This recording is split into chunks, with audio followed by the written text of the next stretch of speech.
할렐루야. 오늘도 하나님 앞에 경건한 예배자로 서신 성도들 한 분 한 분을 축복합니다. 우리 교회 김미라 전사님의 부군 목사님이신 임기성 목사님의 책 11조는 사랑입니다 라는 책을 쓰셨는데, 그분의 책에 제가 추천사를 써드렸었습니다. 그때 추천사를 제가 한번 다시 떠들어 봤어요. 이런 말입니다. 최근 기독교 박멸을 외치는 안티 기독교 단체가 가장 열성적으로 공격하는 주제가 11조입니다. 11조는 구약시대에나 존재하는 구시대의 잔재일 뿐이라 역설합니다. 그들은 잘 알고 있습니다.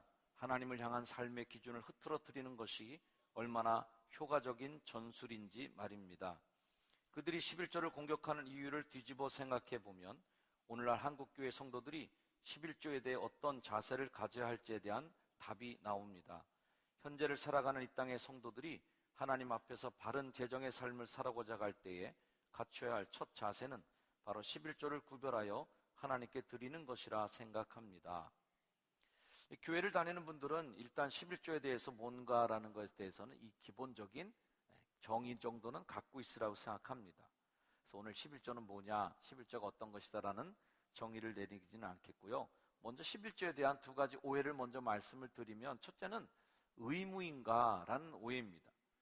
기계적으로 세금 매기듯이 딱 내 어떤 수익에 세금을 떼는 것처럼 떼서 의무적으로 바쳐야 되는 거 아닌가? 그럴 때 11조는 하나님에 대한 어떤 감사나 마음의 존중의 표시가 아니라 의무에 끝나는 것이죠. 또 하나의 오해는 11조를 계약금으로 보는 관점입니다. 11조를 드리면 그 계약금만큼 수익을 배당받는 이런 식.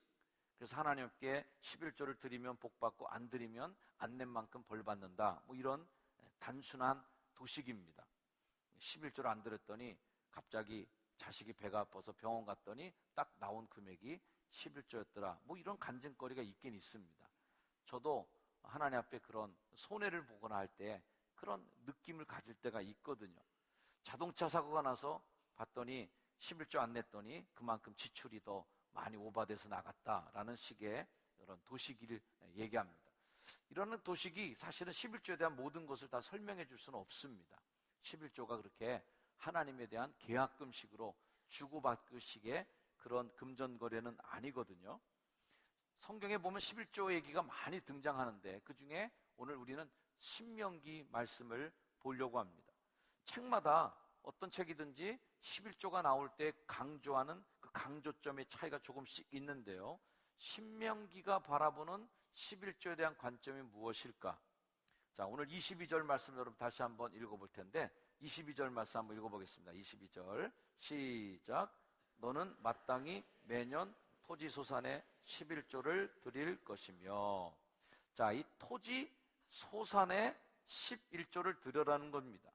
자, 이 땅에서 얻어진 결과물, 농작물을 얘기하겠죠. 신명기가 쓰여질 당시의 경제 구조는 아주 단순합니다. 상업이나 중공업 이런 거 서비스업이 없죠. 땅에서 나는 그 소산물이 수입의 모든 원천입니다.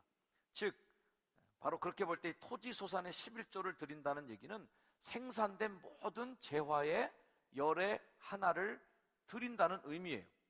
자, 여기서 우리가 다시 한번 좀 깊이 들어가 생각해 보면 11조를 드려라 할 때 1, 그 1의 의미입니다. 자, 이 11조라는 것에서 1이라고 하는 숫자는 단순히 수학적인 개념의 10 중에 한 개라는 의미를 뛰어넘습니다. 그래서 10분의 1은 10 중에 첫 것이라는 의미가 그 안에 담겨 있어요. 이 히브리 사람들이 생각하는 숫자적인 개념입니다. 히브리인들이 생각하는 숫자 1은 장자 또는 만물, 첫 것이라는 의미가 거기에 담겨져 있죠. 그래서 서수로 보는 데에 더 의미가 있다. 그래서 어떻게 보면 그냥 단수로서 그냥 한 개일 수도 있지만 첫째 것이라는 의미가 거기에 더 많이 담겨 있다는 겁니다. 그렇게 볼 때에 1이라는 숫자는 대표하는 숫자예요. 대표하는 숫자. 나머지 전부를 다 대표하는 첫 번째 1번 타자가 되는 거죠. 첫 것이 죽으면 다 죽는 거예요. 첫 번째 게 망하면 다 망하는 거예요. 이집트의 장자를 쳤던 그 일들을 기억해 보세요. 이집트에 많은 자식들이 있을 텐데 그 중에 장자를 하나님이 치시는 것이 징계의 마지막 절정입니다. 그 애굽의 장자를 쳤다는 얘기는 첫 번째 아들이 다 죽었다는 얘기는 이집트는 이제 끝났다, 이집트는 이제 망한다라는 의미가 거기에 포함되어 있는 거예요. 첫째 아들이 죽었으니까 다 죽일 거다라고 하는 공포가 있는 것이죠. 그런 의미에서 1이라고 하는 숫자는 첫 것을 대표하며 그 뒤에 따르는 모든 것을 다 포함하는 전부라는 의미가 담겨 있습니다. 다시 말해서 11조를 드린다는 것은 10분의 1만 딱 드리고 나머진 내 거야 라는 개념이 아니라 10의 1을 드리면서 10의 나머지 9, 10의 10이 다 하나님의 것인데 이게 다 하나님의 것이라는 것을 내 믿음으로 고백하면서 10의 하나 또는 첫 열매, 첫 것을 하나님께 드린다는 개념이에요. 우리에게 청년들이 가끔 직장에 처음 취직했습니다 하면서 첫 열매 현금을 가져와서 기도하는 청년들이 많이 있습니다. 참 좋은 자세라고 생각합니다. 내 인생에서 벌은 첫 번째 그 열매, 내 인생에서 정말 애쓰고 수고한 그 노력의 열매를 거둔 첫 번째 그 월급을 하나님께 전부 다 내놓는 거 쉽지 않지만 그 첫 번째 열매를 드린다는 얘기는 내 인생에 있어서 앞으로 내가 살아가는 날 동안 내가 가지는 모든 수입의 원천은 하나님이십니다라는 것을 고백하는 의미가 그 안에 담겨 있다는 거죠. 첫 것을 참 중요하게 해요. 그런 간증들을 제가 들은 적이 있습니다. 장사하는 분들은 처음 손님 것은 무조건 다른 저금통에다 저장한다는 거예요. 처음 손님이 산 거, 처음 손님이 낸 돈은 항상 첫 번째 거니까 항상 그 첫 번째 것은 하나님께 모았다건 따로 헌금 드린다. 이런 간증도 제가 듣기도 했습니다만은 그 첫 번째 것이 의미가 있는 거죠. 11조를 드릴 때에는 그 9도 하나님의 것이다. 주님, 나머지 9도 주님의 뜻대로 사용하겠습니다라는 고백이 그 안에 함께 담겨 있는 것이죠. 자, 이 토지소산은 결과와 원인을 다 품는 말입니다. 토지는 뭐예요? 원인이에요. 땅이 있으니까 소산이 나오는 거죠. 토지 소산의 11조라는 것은 내 축복의 원천인 토지, 그리고 그 축복의 원천인 토지에서 생산된 재화, 소산, 그래서 토지, 소산, 이 모든 원인과 결과가 다 하나님의 손에 달려 있습니다 라고 하는 고백이 그 안에 담겨 있는 것이죠. 우리가 예배 때 11조뿐 아니라 헌금을 드립니다. 자, 이 헌금에 대한 의미도 우리가 경영적인 논리로만 헌금을 보지 않기를 축복합니다. 경영 논리로만 보는 헌금은 어떤 시각일까요? 내가 헌금 안 드리면 교회 재정이 어려워질 거야. 내가 헌금을 안 드리면 우리 교회 목사님 사례 못 드리니까 우리가 헌금을 해야 교회 재정이 돌아가고 교회 경제가 돌아간다는 경영적 논리에서 하는 헌금의 개념입니다. 그러나 헌금에는 이런 의미가 있어요. 헌금은 내 삶의 근거는 땅에 있는 게 아닙니다, 하나님. 이런 의미로 헌금을 우리가 하나님께 드리는 것입니다. 내 주님이 내 삶의 원인이 되십니다. 하늘나라가 내 인생의 최종 목적지지 이 땅이 나의 인생의 최종 목적지 아닙니다, 하나님. 나의 인생의 최종 목적지는 하나님께 있다는 것을 고백하는 신앙의 고백이죠. 그러므로 헌금은 물질의 거래가 아니라 신앙의 고백인 겁니다. 아멘. 우리 따라합시다. 헌금은 신앙 고백입니다. 헌금은 신앙의 고백이지 많다고 드리지 않고요, 적다고 안 드리지도 않더라고요. 신앙이 있는 분들이 드리는 거예요. 그래서 제가 헌금에 대한 축복의 기도를 드릴 때마다 이런 기도를 제가 요즘에 드립니다. 하나님, 믿음의 분량껏 드릴 수 있게 해주십시오. 믿음의 분량이 있다면 드릴 수 있는 그 힘을 주셔야 되고, 믿음의 분량이 따르지 않는다면 드릴 수 없는 거잖아요. 많이 있어도 할 수 없는 거니까 믿음의 분량의 그 믿음의 용량만큼 하나님께 마음껏 드릴 수 있는 축복이 여러분에게 부어지기를 다시 한번 주의 이름으로 축원합니다. 바로 이 정신이 신명기 말씀 속에 오늘 담겨 있어요. 자, 이 진정한 11조의 정신을 23절 말씀이 담고 있는데 23절 말씀을 다시 한번 읽어보겠습니다. 자, 시작. 내 하나님 여호와 앞 곧 여호와께서 그의 이름을 두시려고 택하신 곳에서 내 곡식과 포도주와 기름에 11조를 먹으며 또 내 소와 양의 처음 난 것을 먹고 내 하나님 여호와 경외하기를 항상 배울 것이니라.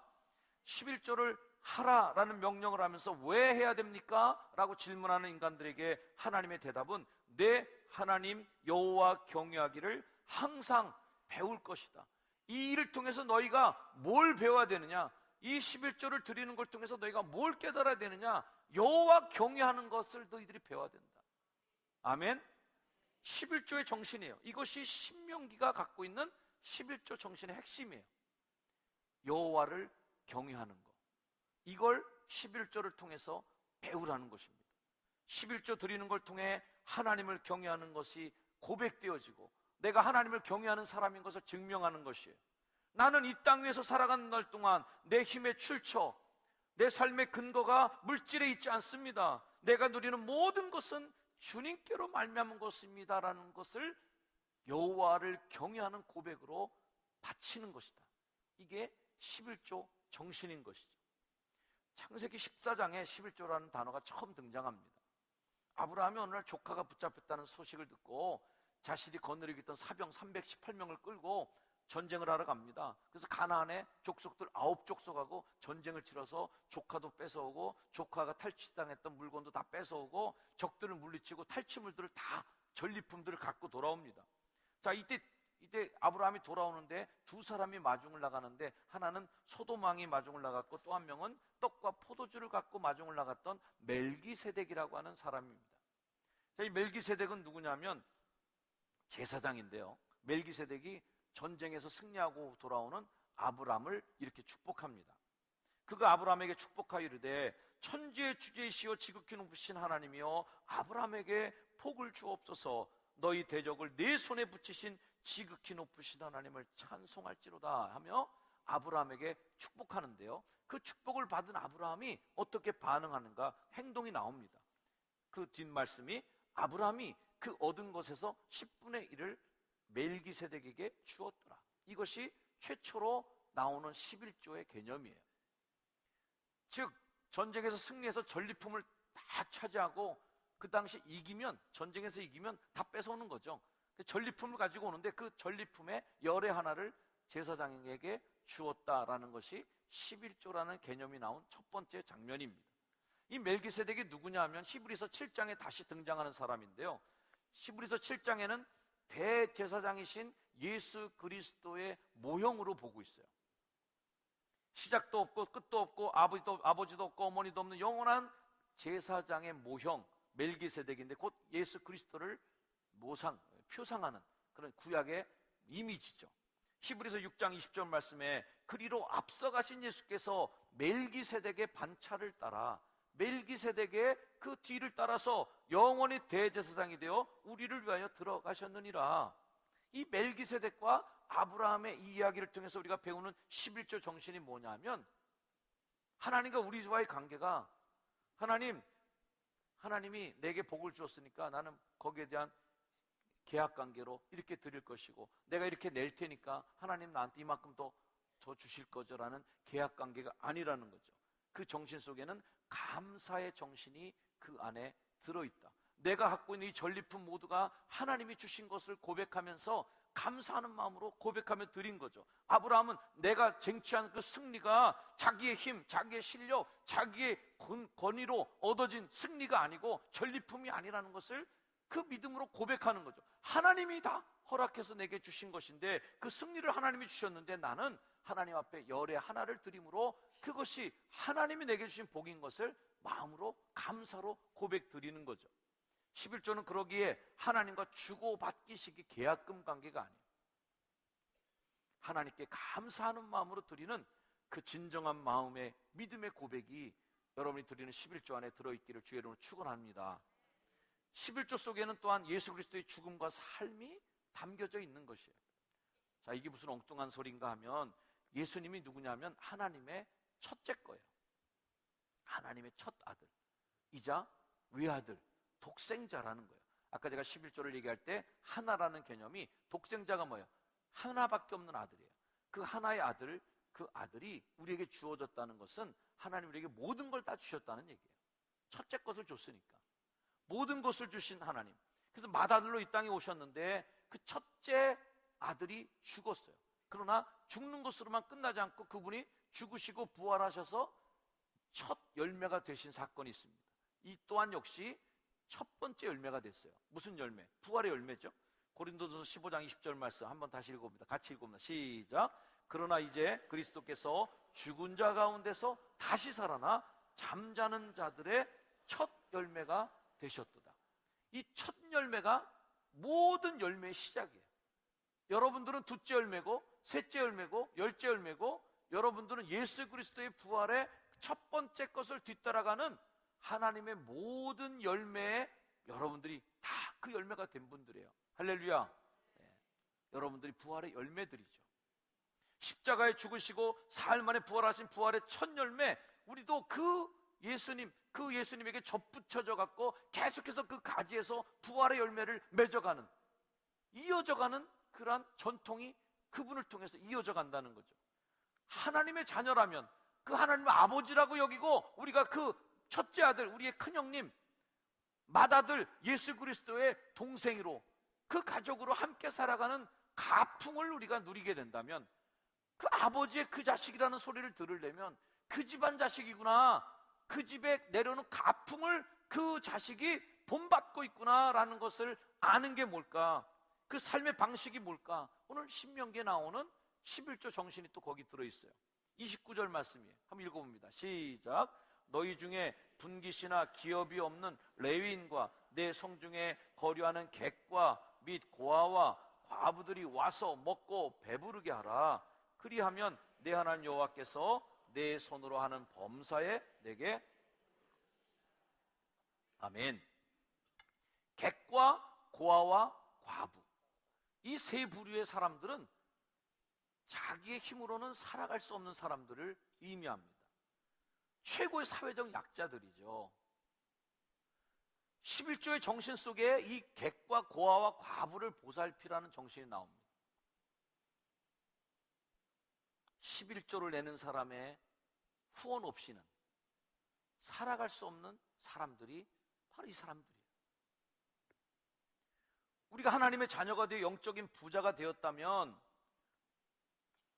우리의 재물로, 우리가 가진 소유물의 열의 하나를 떼어서 객과 고아와 과부를 보살피는, 그러므로 우리가 하나님의 자식으로서 하나님 나라의 가풍, 하나님의 자식이라고 하는 것을 증명하는 삶을 산다는 겁니다. 이게 11조 정신에 포함이 되어 있어요. 은혜를 누린 우리 하나님의 자녀들이 하나님의 복을 나눌 책임도 있다는 거예요. 지난주에 설교 말씀드린 처럼 담을 넘는 가지, 우리 울타리 안에만 만족시키는 가지가 아니라 교회 밖을 넘어서는, 이 지경을 넘어서 땅끝까지 하나님의 축복의 증인으로 살아가는 사람들, 이게 바로 하나님의 자식들, 부활의 그 두 번째, 세 번째, 네 번째 열매가 되신 여러분들이 누리는 하나님의 가풍, 하나님 나라의 문화라는 것이죠.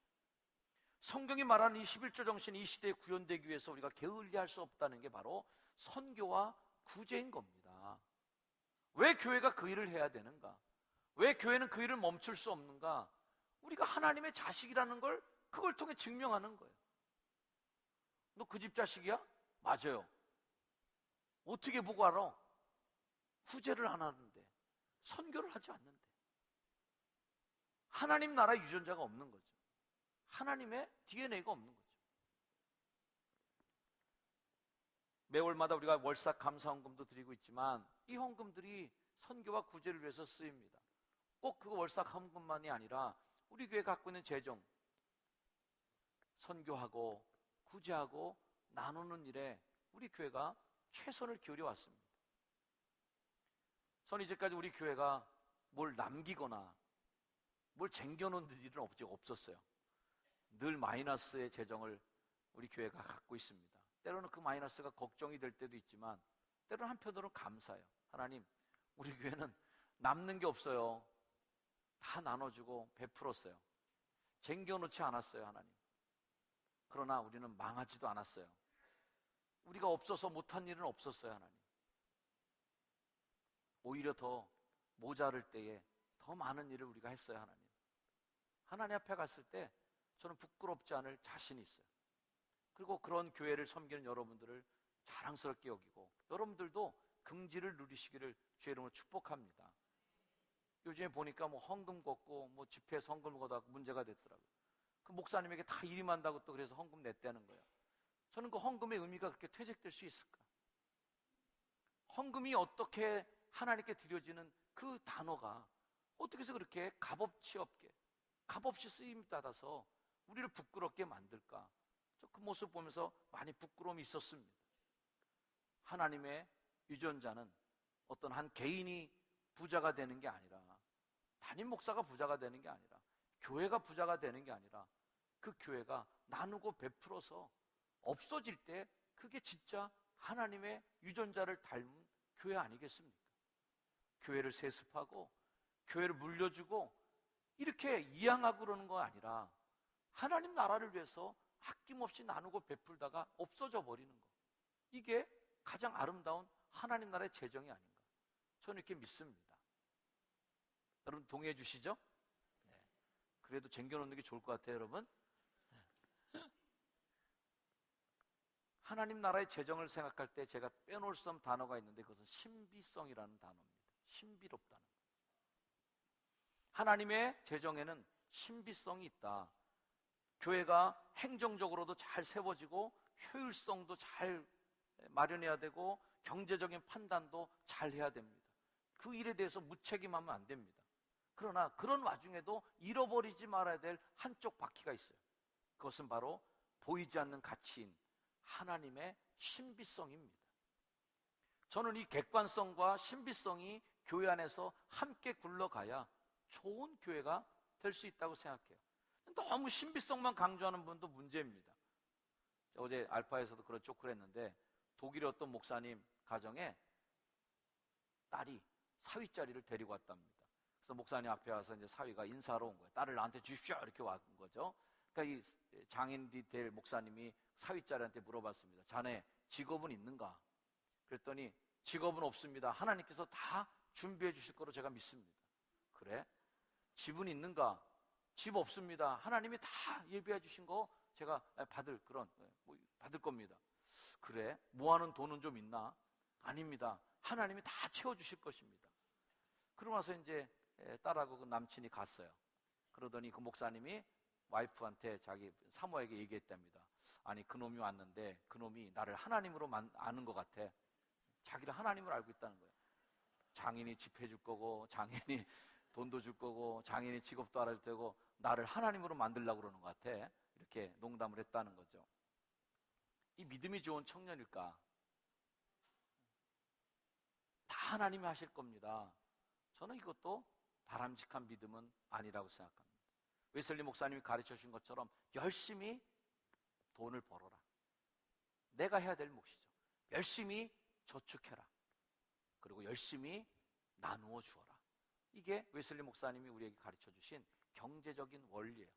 열심히 벌어라. 열심히 저축해라. 그리고 나누라는 것입니다. 우리 교회가 어떤 면에서는 그런 신비성과 객관성의 조화를 잘 만들어가야 된다고 생각합니다. 하나님의 경제 논리가 참 신비로운 것은요, 시편 37편에 보면 이런 말씀이 나와요. 악인은 꾸고 갚지 아니하나 의인은 베풀고 나눠주는도다. 자, 경제적인 논리로 보면 이 악인이 남는 장사하고 있습니다. 왜? 남의 거 꾼 다음에 안 갚는 거야. 한 번 들어오면 절대 나가지 않는 거예요. 쟁여놓는 거예요. 근데 의인은 어떻게 하고 있어요? 베풀고 주고 앉아있어. 그럼 나중에 누가 많이 남을까요? 꾸고 안 갚는 게 경제적인 논리로 보면 숫자적 계산으로 보면 이쪽이 남고, 베풀고 나눠주는 사람은 망해야 돼 이제. 그러나 하나님은 계산법이 다르시다는 거예요. 시편 37편 26절 말씀, 그는 종일토록 은혜를 베풀고 꾸어주니 그의 자손이 복을 받는도다. 아멘. 나중에 결과를 보니까 누가 더 복 받았나 보니까 그 집이 더 잘 돼.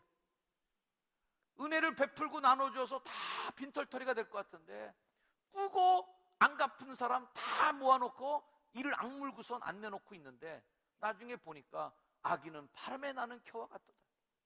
다 없어져 버리는 거예요. 어디로 날아갔는지 하나님이 한번 훅 불면 다 날아가 버린다는 거예요. 시편 37편 20절 말씀에 악인들은 멸망하고 여호와의 원수들은 어린 양의 기름같이 타서 연기가 되어 없어지리로다. 악인들은 다 모아놓고 쟁겨놓는 것 같은데, 잠깐을 보면 남는 장사하는 것 같은데 나중에 보니까 다 연기가 돼서 없어져 버렸다는 거예요. 이 하나님의 경제의 신비로움이에요. 여러분이 인생의 삶을 살면서 정직하게 일하고 땀 흘려 일하는 객관적인 노력에도 하나님의 복이 임하기를 축원합니다. 또 하나의 복은 이해할 수 없도록 부어주시는 그런 신비로운 힘으로 채워나가시는 그 은혜도 경험하게 되기를 축원합니다. 저도 제 짧은 간증이지만 개척교회 할 때 판작교회에서 개척하니까 돈이 없죠. 애들은 많이 나오는데 어른 교회는 하나도 없으니까 맨 지출만 있지 수입은 없는 교회예요. 근데 제가 그 성남의 새순교회 판작교회에서 사역할 때 돈 없어서 사역 못한 게 한 번도 없었습니다. 정말 채워주시는 거예요. 성경학교 걱정하면 뜬금없이 어떤 분이 나타나서 헌금하고 가는데 성경학교에서는 딱 맞게 더도 아니고 덜도 아니고. 저는 그 당시 개척학교 할 때 매주 주일마다 제가 갖고 있는 소유물을 다 드렸습니다. 그럼 제가 굶어 죽었어야 되는데, 우리 애들이 다 망했어야 되는데 그렇지 않았어요. 정말 신기한 거예요. 이해갈 수 없는 거예요. 세상적인 경제 원리나 세상적인 계산법으로는 도저히 계산이 안 되는 그러한 경험을 매주일 기적같이 하는 거예요. 우리가 두 가지 바퀴를 잘 갖고 있어야 된다. 객관성의 바퀴도 가져야 되지만 하나님께서 주시는 신비로움의 그 영역을 절대 무시하지 말자. 이 두 가지 은혜가 여러분에게 있기를 다시 한번 축원합니다. 저렇게 해서 될까 싶을 때 되는 거. 우리 효성중앙교회도 그동안 이 하나님의 신비의 바퀴를 잘 갖고 왔어요. 그 없는 교회가 저렇게 선교해도 될까? 우리도 모자르는데 저렇게 해외에다가 또는 국내에 도움 요청할 때마다 우리에게 요청하는 모든 요청들을 저렇게 다 받아들이겠다가는 우리가 거덜나는 게 아닐까? 그러나 여러분, 우리 교회가 정말 예배당 지은 이후로 그 어려운 시기를 지나면서도 우리 망하지 않았습니다. 신비로움이 있는 거죠. 광야 40년을 지나는 동안 희한하다. 어떻게 발이 부르트지 않았을까? 어떻게 우리의 옷이 헤어지지 않았을까? 그 40년 동안 물도 없고 건조한 땅을 지나는데 우리가 어떻게 밥을 안 굽고 여기까지 왔을까? 물이 없는 땅을 지나는데 어떻게 우리가 목말라 다 죽지 않았을까? 거참 신기하네. 이 하나님의 신비의 영역이, 여러분의 삶의 축복의 영역이 반드시 존재함을 믿고 나아가시길 주의로 축원합니다. 그러므로 우리가 돈 달라 복 달라 기도하기 전에 내 삶이, 내가 가진 소유가 하나님께 쓰임받는 하나님의 삶이 되게 해주시옵소서. 내 소유물을 통해서 하나님 나라 영광을 위해 쓰임받게 하시고 하나님의 선교와 하나님의 구제의 지경이 넓혀지게 하여 주시옵소서. 너희 성중에 있는 객과 고아와 과부를, 그리고 분깃이 없는 레인들을 초청해서 그들과 함께 즐겁게 먹고 마시며 그들을 풍족하게 할 때에 하나님께서 약속해 주신 게 있죠. 오늘 본문 마지막 말씀이에요. 읽어보세요 한번. 내 하나님, 시작. 내 하나님 여호와께서 내 손으로 하는 범사에 내게 복을 주시리라. 아멘. 이 축복이 여러분의 삶에 넘치기를 다시 한번 주의 이름으로 축원합니다. 저는 여러분의 삶을 위해 기도하는 목사로서 이 신명기에 나오는 이 말씀의 축복이 여러분에게 축복이 되길 바랍니다. 하나님 여호와께서 우리 성도들 하는 모든 손으로 하는 범사에 복을 주시옵소서. 하나님의 복이 우리 성도들을 통하여 세상으로 흘러나가게 도와주시고 세계 선교를 감당하고 한국교회를 섬기는 이 일이 이왕이면 효성중앙교회를 통해서 이 일을 이루어 주시옵소서. 이 일에 성도들이 복받게 하시고 우리 교회 장로님들이 복받고 권사님 집사님들이 복을 받아서 그 복이 교성중앙교회를 통하여 흘러나가게 주옵소서. 우리 교회 축복의 저수지는 결코 마르지 않는 샘처럼 풍성한 샘 되게 하여 주시옵소서. 이 복이 여러분의 복이 되길 축원합니다. 여러분 자신을 축복하면서 제가 문장을 하나 만들었는데 괄호를 넣어서 문장을 만들었어요. 그 괄호에다가 내 이름을 좀 넣어서 하나님을 경외하는 아무개요. 그러면서 여러분의 이름을 넣어서 한번 해보겠습니다. 자, 이 괄호에다 여러분 이름을 한번 집어넣으면서 한번 상상을 해보시면서 자, 한번 해보겠습니다. 시작. 여호와를 경외하는 정연수여, 하나님 여호와께서 정연수가 손으로 하는 범사에 정연수에게 복을 주시리라. 아멘. 자, 이번 예행 연습이었어요. 이제 본론으로 해서 좀 더 목소리의 위엄과 자신감을 담고 하나님이 말씀하시듯 하나님이 내 인생에 축복해 주시는 말씀으로 여러분 선포하시기를 바랍니다. 준비됐죠? 자, 다시 한번 해보겠습니다. 시작.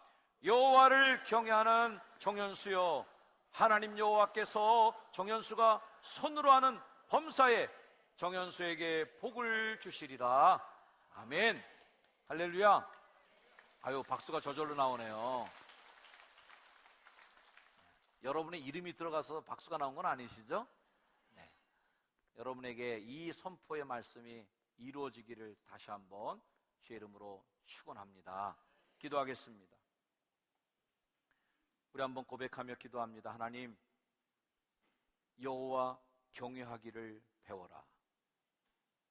하나님 경외하는 법을 제가 어떻게 배울 수 있을까요? 하나님 경외하는 것을 내가 어떻게 증명할 수 있을까요?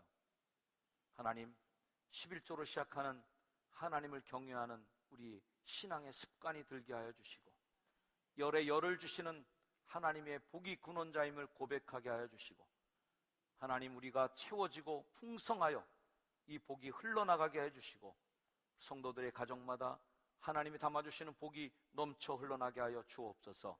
하나님, 여러분 자신이 이런 축복의 근원자가 되고 하나님을 경외하는 믿음의 고백이 있기를 바라며 우리 함께 합심하여 기도하며 나아가길 원합니다. 우리 한번 주여 한번 부르짖고 합심하여 함께 기도하겠습니다.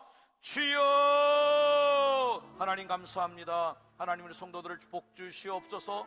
하나님이 세우신 주의 종들, 하나님 이 교회에 하나님 세우신 믿음의 식구들, 주님 복 주시옵소서. 하나님의 자녀들입니다. 하나님의 자녀들에게 주시는 하나님 이 축복을 내려주셔서 범사에 내게 복을 주시리라.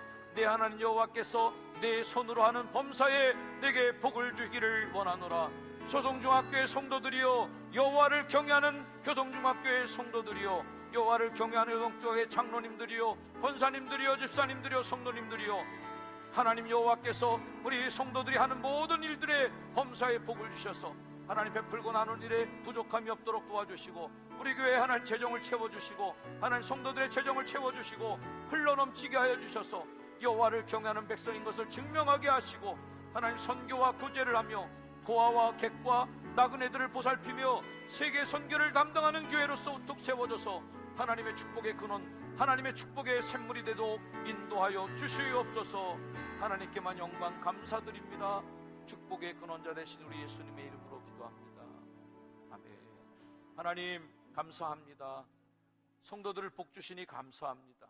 성도들의 삶에 주의 은혜와 복을 담아주셔서 하나님 저들의 인생을 통하여 하나님이 증명되게 하여 주시고 하나님의 신비로운 복의 역사가 우리 인생 가운데 나타나도록 주님 역사하여 주옵소서. 예수님의 이름으로 축복하며 기도드립니다. 아멘.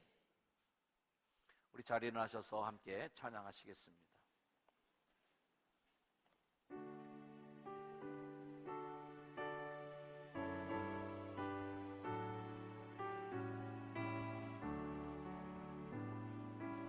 내게 있는 모든 것을 아낌없이 드리네. 사랑하고 의지하여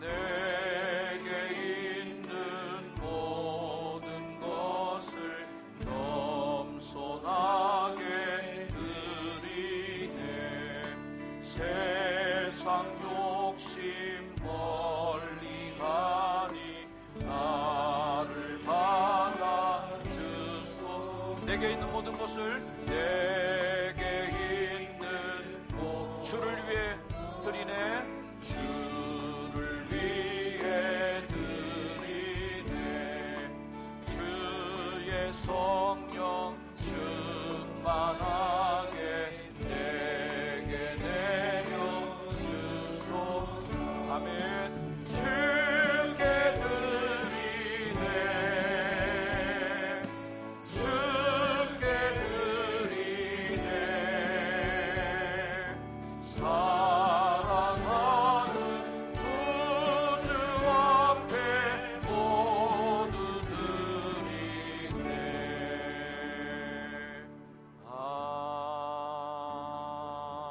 아멘.